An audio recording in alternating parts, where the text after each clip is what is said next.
안녕하세요. 메이플 스터디 이순원장입니다. 이번 영상에서는 AP에 관한 이야기를 좀 다뤄보려고 해요.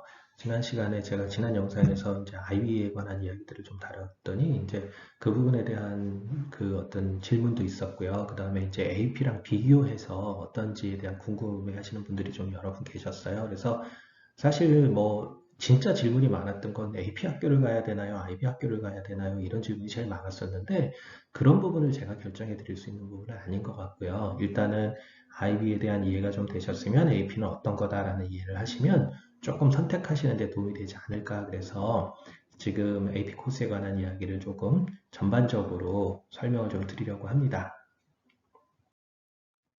일단은 이제 제일 처음에 좀 살펴보셔야 될 것은요. 이제 AP 코스라는 거에 대한 그 개념이거든요. 그래서 시행 자체가 컬리지 보드에서 시행을 하고 있어요. 이제 컬리지 보드에서 시행을 하고 있는데 이 컬리지 보드라는 건 아시다시피 미국이나 이제 캐나다 대학들을 주관해서 그 어떤 SAT나 이런 것들을 보게 하는 건데요. 이게 사실은 뭐 정부기관은 아니에요. 그래서 정부기관은 아니고 이것도 뭐 사설단체라고 사실은 보시는 게 맞습니다. 일단은 AP의 그 목적은요, 원래 취지는 입학 전 대학 수준의 수업을 이수하고 학점을 미리 취득하도록 하는 그런 제도입니다, 원래는. 그러니까 이게 갖고 있는 의미는, 그렇다면 고등학교 수준보다는 조금 더 깊이 있게 들어갔고 범위가 조금 넓겠구나. 그래서 실제로 그 학교 공부보다는 조금 어렵겠구나라는 생각을 하셔야 되죠. 근데 이제 실제로 보시면 그 IB의 하이 레벨보다 조금 더 원래 그 과정대로 하면 조금 더 어려운 건 사실이에요. 하지만은 그게 이제 거기까지 다 하는 건 아니니까 사실 어느 게 더 어렵다라고 비교하기는 좀 어려운 것 같아요. 그 다음에 학생이 원하는 과목만 수강하거나 시험에 응시할 수 있다. 이제 요게 IB하고의 차이점이죠. 가장 큰 차이점이 될 겁니다. 그래서 아이가 굉장히 잘하는 과목, 그 다음에 흥미있어 하는 과목, 깊이 있게 공부할 수 있는 그런 과목들만 선택할 수 있다라는 게, AP의 장점이 아닐까 그런 생각이 들어요. 그 또 한 가지는요, IB는 이제 어떤 그 과정을 그 일정하게 그 밟아 나가야 되잖아요. 그런데 AP는 사실 혼자 공부해서 학교랑 별개로 시험에 응시할 수가 있습니다. 그리고 학년 제한도 없고요. 이런 것들이 하나의 이제 개인의 능력을 더 중요시하는 어떤 그런 요소가 아닐까 이런 생각이 들어요. 자, 참고로 보시면은요, 8학년까지 9학년이 안 된 상태에서 AP 시험을 응시하는 친구들이 지금 이 정도 인원수가 돼요. 9천 명이나 되고요. 9학년에 응시하는 친구들이 24만 명, 10학년 75만 명. 뭐 11, 12는 대학에 가야 하는 아이들이니까 이 시기에 시험 보는 아이들이 제일 많을 수밖에 없고요. 그렇지만 그 전에도 이렇게 많은 학생들이 시험을 본다라고 좀 알아두시면 생각보다 이게 자격 제한이나 이런 것들이 있는 것이 아니고 본인의 노력 여하에 달려 있다. 그러면 이제 예를 들면 이번 여름에 뭐 AP를 좀 학년은 어리지만 잘하는 과목이 있으면 준비해 본다든지 이런 것도 하나의 그 방학 기간을 이용해서 공부할 수 있는 팁이 되지 않을까 이런 생각이 좀 듭니다. 자, 일단 AP에 대한 이야기를 좀 해보면요.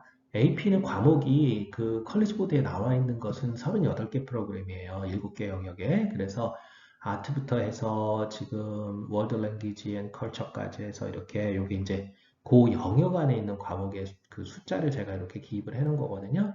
근데 이제 보통 잉글리시 같은 경우에는 잉글리시의 이제 문학 같은 경우에는 IB보다 조금 어렵다고 보시는 게 맞을 거예요. 제가 이건 나중에 좀 그 IB랑 비교하는 영상을 또 올릴 예정이니까 그때 좀 자세히 설명드리겠지만 왜 그러냐면은 IB 자체는 전 세계 유명한 문학 중심이에요. 그래서 영미문학이라고 하더라도 세계적으로 많이 알려진 거 이런 중심이라면 그 AP 영어의 문학은 현대물까지 포함해서 아주 정말로 그 미국, 영국 그렇게 그 집중해서 그 좀 널리 퍼져 있는 것들이 아닌 그런 작품들을 다루고 있기 때문에 조금 어려운 면이 있다라는 건 사실입니다. 그 외의 것들은 뭐 거의 그 과목 특성상 비슷한 것 같아요.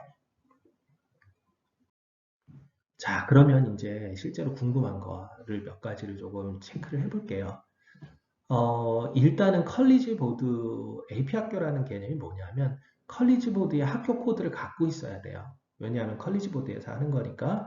그런데 공립학교라 그러면 학교 코드는 거의 걱정을 안 하셔도 됩니다. 사실 거의 갖고 있거든요. 그리고 사립학교도 대부분은 갖고 있고요. 그래서 컬리지 보드에 등록이 되어 있는 학교여야만 한다. 그거는 컬리지 보드에 우리 학교가 등록이 되어 있는지 안 되어 있는지는 들어가셔서 검색해 보시면 돼요. 그래서 대부분은 가지고 있더라. 이 부분을 보시면 되는데, 여기에서 이제 좀 차이가 나요. 그런데 우리 학교가 컬리지 보드에 있는데 AP 과목이 있느냐 없느냐는 별개의 문제라는 거예요. 그게 왜 그러냐면 AP는 IB랑 다르게 선생님 자격이 또 따로 있어요. 물론 IB도 선생님 당연히 선생님 자격이 있으셔야 되겠죠.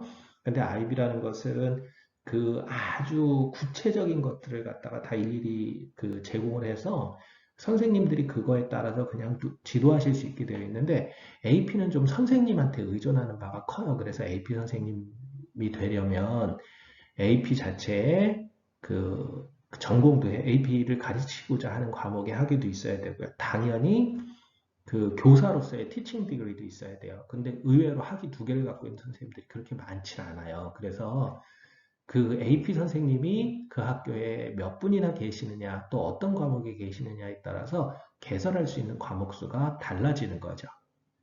무슨 말씀인지 이해가시죠? 그래서 AP 학교라고 해서 모든 과목을 개설할 수는 없다라는 부분. 그래서 우리 학교에 AP 개설된 만큼 AP 자격을 가진 선생님이 계시다라고 보시면 될 거예요. 그래서 이제 AP를 그 중에서 이제 수강을 하게 되는데 AP를 수강해서 학교 과목으로 수강하게 되면요. 그 점수가 그대로 그 졸업에 필요한 학점이 되는 거고 또 대학에 집어넣는 성적이 되는 거예요.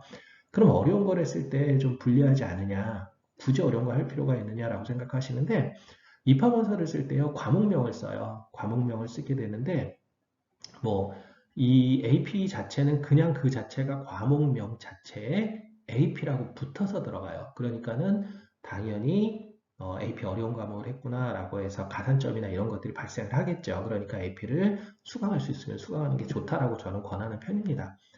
그 다음에 학교 내 채점은 그 당연히 학교 점수로 들어가야 되니까 100분위 점수 나올 거고요. ABCD 학점으로 이제 나올 테니까 이거는 그냥 숫자상으로 볼 때는 아 괜히 AP를 해서 좀 성적이 낮게 나와서 이렇게 오해할 수도 있지만 역시 아까 말씀드린 것처럼 가산점이 있으니까 그런 걱정 안 하셔도 된다라고 말씀드려요.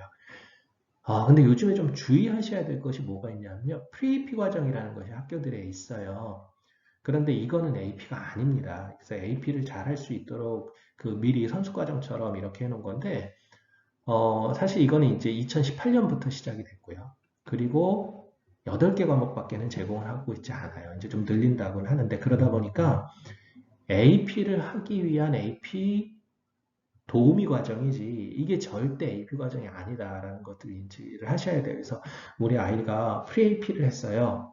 이점이 있나요? 실제로 대학원서를 집어넣을 때에 대한 이점은 없어요.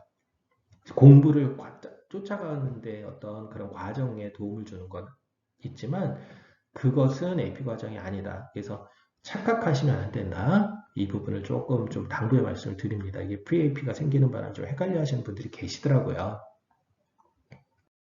자, 이번에는요, AP 이그잼에 관한 이야기를 해볼게요. 이건 이제 학교랑은 별개로 시험을 이제 응시를 하는 거죠.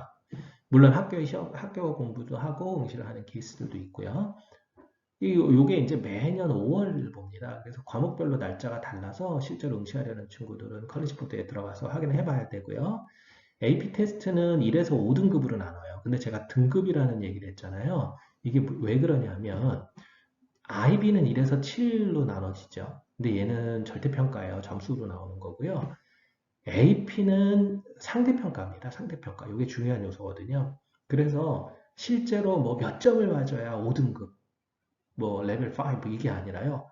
퍼센테이지로 나오기 때문에 뭐라고 말씀드리죠? 우리나라 수능 등급 생각하시면 될 거예요. 그래서 그때 조금 어떤 학생들이 응시했느냐에 따라서 달라질 수 있다라는 부분이고요. 그래서 실제로 100점 안 맞고 80점대 나오면 레벨 5 나오는 경우들도 상당히 많아요. 그래서 그런 부분들이 조금 우리가 그 AP를 접근할 때 AP 특히 시험을 보고자 할 때는 전략적으로 좀 생각해 봐야 될 부분이다라고 좀 말씀을 드립니다.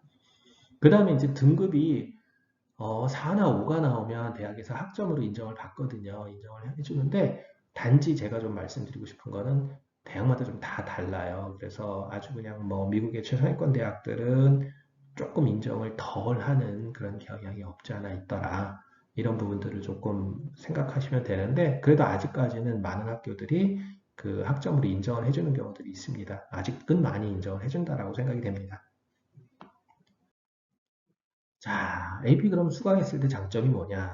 앞에서 말씀드린 거랑 똑같아요. 웨이티드가 있어요. 그래서 과목명에 원서 쓸 때 내가 수강 과목에 AP 뭐뭐다라고 했을 때 학교마다 대학마다 차이가 있긴 하지만 웨이티드가 있다. 그래서 제가 요거는 어느 정도 웨이티드가 있고 AP를 했을 때 어떤 장점이 있는지는 IB 때 설명드렸던 거를 좀 참고하시면 될 것 같아요. 앞에 영상에서 YIB 영상에서 보시면 제가 얼마만큼 웨이티드가 되고 이게 AP도 거의 비슷하다라고 보시면 되기 때문에 이걸 참고하시면 아 이런 이점이 있구나 점수상으로는 이렇게 좀 도움이 되실 것 같습니다. 그 다음에 이제 AP 이그잼의 결과에 따라서 대학에서 학점으로 인정받을 수 있다. 그래서 모든 대학은 아니지만 많은 대학이 아직은 인정해주고 있다라는 거고요. 아마 이 부분이 가장 좋은 부분이 될 것 같아요. 자신이 강점을 드러내는 과목만 선택할 수 있다라는 거죠. 그래서 뭐 하나가 됐던 두 개가 됐던 내가 잘하는 과목 중심으로 하게 되면 내가 선택하는 거니까 IB처럼 내가 약한 과목도 이수하기 위해서 다 들어야 되는 그런 부분에 있어서는 분명히 장점이 있다라는 생각이 듭니다. 그래서 이 부분을 갖다가 조금 그 IB랑 비교를 해보시면 우리 아이가 AP를 하는 것이 난지 IB를 하는 것이 유리한지에 대한 어떤 조금 그 판단이 서실 거라고 생각이 됩니다.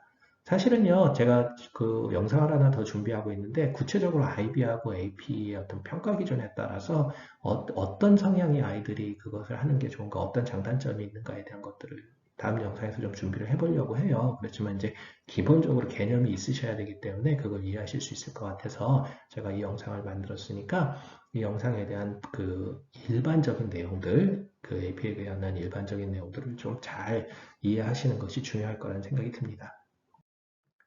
자, 이 뭐 시간 관계상 뭐 늘 그렇지만 영상 길게 할 수가 없어서요. 뭐 제 조금 부족한 부분이 있을 거예요. 그래서 궁금하신 점, 추가로 궁금하신 점이 있으시면 구독 후에 댓글창 이용해 주시면 좋을 것 같고요.